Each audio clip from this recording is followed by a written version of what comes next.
The train whistled as it slowed into Willow Creek, its metal wheels screeching against the rails, sparks flying as if to mark the end of Clara's long journey. Dust swirled across the wooden platform, settling into the folds of her plain traveling dress, and she clutched the worn leather suitcase tighter in her hand. Around her, travelers spilled out of the cars, greeted with hugs, wagons, and familiar faces, but Clara lingered at the edge, as though she didn't quite belong. She had no one waiting for her here. That had been the plan. To leave behind the city, the whispers, the humiliation of a broken engagement that had left her feeling hollow inside. Willow Creek was supposed to be a place where no one knew her name, where her past wouldn't follow like a shadow. The air was different here, sharper, tinged with the smell of pine and horses, heavy with dust that clung to the throat. Clara lifted her chin, though her heart was pounding with the nervous tremble of someone starting over with nothing but a suitcase and a contract to teach in the schoolhouse. It wasn't bravery, she told herself, but necessity. There was no going back. She had learned the hard way that promises of love could shatter overnight, leaving her standing in a crowded ballroom with every eye on her, the man she thought she'd marry walking away with another woman's hand tucked into his arm. Love was a lie, that was the truth she carried now, a truth as sharp as broken glass, pressed against her heart every time she thought of the word. The wagon ride into town was bumpy, the dirt road winding between stretches of open fields and scattered cabins, smoke rising from chimneys. Children played barefoot near fences, women hung laundry on lines, men tipped their hats as the wagon passed. Clara sat stiffly, her suitcase pressed against her knees, pretending not to notice the curious stares that followed her. A stranger was always a spectacle in a small town, especially a woman traveling alone. She tried not to let it unsettle her. It wasn't long before she heard his name. The driver, a gray-haired man with a weathered face, leaned back on the bench and pointed at a vast stretch of fenced pasture where cattle dotted the hillside. "That there's Hayes land, belongs to Colton Hayes, richest cowboy in the county, maybe in the whole territory." His tone held both admiration and caution. "Built half this town with his money. Owns more horses than most men will ever see." Clara nodded politely, though she had no interest in wealthy cowboys or the power they wielded. Yet the driver wasn't finished. "Course, money don't make a man kind. Folks say he's hard, cold as the mountains, some say. Lives alone out on his ranch. Doesn't let people close, doesn't want to." The name lodged itself in her mind nonetheless. Colton Hayes, a man people feared, respected, resented, all at once. Clara told herself she didn't need to care who he was. Her work was with the children, not with the ranchers or the powerful men of Willow Creek.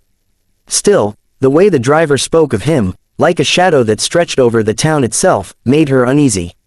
The schoolhouse was small, perched near the edge of town with white paint already peeling from its boards. Inside, the air smelled faintly of chalk and wood smoke. Clara ran her hand along the desks, imagining the children who would soon fill them. It wasn't grand, but it was hers now, and for the first time in months, she felt a flicker of purpose. She could rebuild her life here, brick by brick, lesson by lesson. It was during her first week that she saw him. She was sweeping the steps of the schoolhouse when the thunder of hooves filled the air. Looking up, she froze at the sight. A herd of horses, powerful and dust-streaked, surged down the road. Their manes flying, and at their head rode a man tall in the saddle, broad shoulders casting a sharp silhouette against the sinking sun. His hat was tilted low, his grip firm on the reins, his presence commanding without a word. Even from a distance, Clara knew it had to be him. Colton Hayes. The air seemed to shift around him, people pausing in their tasks to watch him pass. He didn't glance at her, didn't glance at anyone, but the strength in his posture, the solitude etched into his frame, struck something deep inside her. She hated that it did. In the classroom, children whispered about him. They said he had bought up farms that couldn't pay their debts, that he never smiled, that he rode at dawn and returned only when the stars were high. Some admired him, others feared him. Clara listened silently, offering no opinion. She didn't want to join the chorus of voices that defined him. She didn't want to notice him at all. But she couldn't help it. Every time his herd thundered past, every time she caught sight of him in town, silent and untouchable, her heart betrayed her, tightening in ways she didn't want. He was dangerous, not in the way of violence, but in the way of temptation. He represented everything she swore she no longer believed in: power, pride, the possibility of something as fragile as love. It was late one evening, after the last child had run home, their laughter fading into the twilight, when Clara stayed behind to sweep the wooden floorboards. The schoolhouse was quiet, shadows long, the creak of the broom echoing. She thought herself alone until the heavy doors creaked open and a figure stepped inside. She startled, the broom nearly slipping from her hands. Colton Hayes stood there, his hat in his hand, dark hair damp from sweat, his shirt clinging to muscles honed by years of labor. His gaze found hers, steady and piercing, and the weight of it rooted her in place. "Schoolmarm." His voice was rough, deep, like gravel rolling down a canyon. She straightened, tightening her grip on the broom as though it might shield her. "Yes, sir." He stepped closer, slow and deliberate, each footfall echoing against the wooden planks. "I heard you came from the city. Folks say you're here alone." Her heart clenched at the sting of gossip, how quickly it followed her even into this place. "That's true, but it's none of anyone's concern." His eyes flickered with something she couldn't name, approval, perhaps, or recognition. "You're brave, teaching here. These children, they need someone who won't run." She lifted her chin, her pride pricking at his words. "And why would I run?" Colton's jaw tightened, the lines of his face shadowed with secrets. "Because this land chews people up. You'll learn that soon enough." He tipped his hat, turned, and walked back into the night, leaving her alone with her broom and a storm in her chest. That night, Clara lay awake in her narrow bed, the moonlight spilling across the quilt, replaying every word. She told herself it didn't matter, that she shouldn't care about the richest cowboy in Willow Creek. But she couldn't shake the look in his eyes, a look that carried the same broken weight she carried herself. Love was a lie, she reminded herself, pressing the truth like a blade against her ribs. And yet, for the first time in a long while, she wondered if someone else might know what it felt like to bleed from the same wound. The weeks that followed moved like a slow song played on a fiddle, steady and familiar, yet tinged with a melody that tugged at Clara's heart. Willow Creek became routine. The ring of the schoolhouse bell each morning, the clatter of chalk against the blackboard, the children's laughter echoing out into the dusty yard. In the evenings, Clara would return to her small cabin with aching feet and ink-stained fingers, light a lamp, and remind herself that this quiet existence was all she wanted. She told herself that the past was locked away, that love had no place here. Yet Colton Hayes lingered at the edges of her days like a shadow too bold to ignore. She saw him when his cattle passed the schoolhouse, when his men drove wagons through town, when he rode silently by with his hat low and his gaze unreadable. He was never near, yet never far, as though the land itself carried his presence. When the harvest festival arrived, it seemed the entire town spilled into the square, filling it with life. Lanterns glowed along ropes strung between poles, their light flickering golden against the autumn night. The air was filled with the scent of roasted corn and sweet pies cooling on tables. Children darted between the booths, their laughter blending with the scrape of fiddles and the stomp of boots on wooden planks. Clara dressed simply, choosing a modest gown that had been folded carefully in her suitcase since she left the city. She had no desire to draw attention to herself. Standing near the edge of the crowd, she watched her students spin in delight, their cheeks flushed with joy, their mothers calling after them with fond warnings. She might have been content to observe, but her breath caught when her eyes lifted across the crowd and found him. Colton Hayes stood like an oak tree rooted deep in the earth, towering over the bustle, his broad shoulders cloaked in a dark coat, his hat shadowing his eyes. Yet even with all the movement around him, he was still. Still, and watching her. For a heartbeat, Clara thought she imagined it, but when she looked again, his gaze remained fixed, as though the lanterns, the music, the laughter, all of it, had fallen away, leaving only the two of them. Her chest tightened, her palms damp. The crowd parted almost unconsciously as he moved. His boots struck the dirt with steady rhythm, each step pulling him closer. Conversations faltered, glances turned, whispers rose.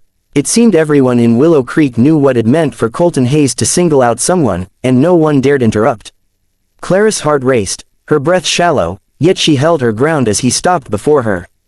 "Dance with me," he said, his voice quiet but carrying easily over the music.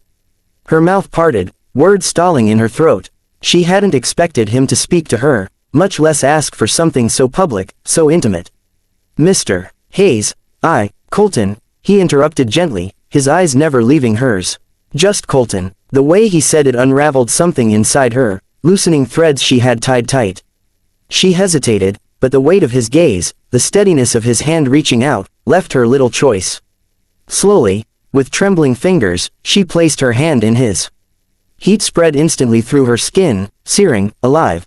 He led her into the square, and the crowd gave way without protest. The fiddles played a lively tune, couples spun and twirled, yet Clara barely noticed. Colton's hand rested firm at her waist, guiding her with a steadiness that steadied her, too. His palm was rough, calloused from work, but the hold was gentle, protective. His eyes, a stormy shade that caught the lantern light, never wavered from hers. She tried to remember how to breathe, how to move, how to exist in a moment that felt like standing on the edge of a cliff. "You don't believe in love," he said low enough for only her to hear. The words struck like a lash, stealing her breath. She stumbled, then recovered, searching his face. How could you possibly know that? A shadow crossed his expression, one she hadn't seen before, raw, unguarded, vulnerable. "Because I don't either." The honesty in his tone shook her more than any sweet promise ever had. No pretense, no charm, no lies whispered under candlelight. Just truth, stark and heavy, offered between two people who carried wounds too deep to name. For Clara, it was as though he had looked straight into the hollow she tried to keep hidden and found his own reflection. The music swelled, fiddles singing brighter, yet the square might as well have been empty. They moved together, step after step, his presence steady and sure, her heart pounding with a rhythm that had nothing to do with the dance. She wanted to pull away, to protect herself from the way her chest ached, but she couldn't. Something in his eyes, in the way his hand lingered at her waist, tethered her. And then, without hesitation, without care for the stares surrounding them, he leaned down and kissed her. It was not the soft kiss of courtship, not the polite brush of lips meant to charm. It was fierce, unyielding, desperate. His mouth claimed hers like a man starved, like someone who had been denied warmth for too long and could no longer survive without it. Clara gasped against him, her knees threatening to buckle, her body melting against the solid frame of his. Every wall she had built, every vow she had sworn, cracked under the force of it. The crowd stilled, the music faltered, silence rippling outward like a wave. The richest cowboy in Willow Creek, untouchable and feared, was kissing the quiet schoolteacher as though she were his salvation. Clara felt heat flood her face, her breath torn away, but she could not break free. She didn't want to. When the kiss broke, her lips trembled, her chest heaved, her world spun. Colton's forehead rested briefly against hers, his hand steady at her waist, his voice a whisper that cut through the stunned silence. "You make me believe." The words undid her completely. Tears welled unbidden, blurring the lantern light into gold and shadow. For years she had convinced herself that love was nothing but illusion, that it destroyed more than it gave. Yet in that moment, in the raw hunger of his kiss and the quiet confession of a man who had everything but still carried emptiness, she felt hope spark inside her. Fragile, dangerous, but real. When she finally opened her eyes, the crowd was still watching. Some with astonishment, others with curiosity, a few with envy. But Colton Hayes didn't seem to notice, and neither did she. His gaze held hers, unflinching, steady, as though the world around them could fall away and he would still be standing there, holding her like she mattered. And for the first time since her heart had been broken, Clara wondered if perhaps love wasn't a lie after all. Perhaps it was a risk. Perhaps it was a wound. Perhaps it was both. But in Colton's arms, beneath the glow of lanterns and the hush of a town too stunned to breathe, she realized she no longer wanted to run from it.